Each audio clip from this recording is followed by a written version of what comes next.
মেদিনীপুরে আয়না চিরন বাঁকুড়ার ওই ফিতা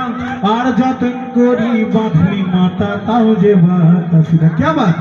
নিজেদের জন্য একটা জোরে হাততালি এত সুন্দর অ্যাপ্রিসিয়েশন क्या बात क्या बात क्या बात क्या बात মেদিনীপুরে আয়না চিরন বাঁকুড়ার ওই ফিতা মেদিনীপুরে আয়না চিরন বাঁকুড়ার ওই ফিতা আর যতন করি বাঁধলি মাতা তাও তো বাতাসিরা দেশবাড়িয়া রাজকুমারী দোলায় দোলায় কালা হাজার চলা করে ডুবল সোনা তো আজ যারা না গাল যারা না পাই যে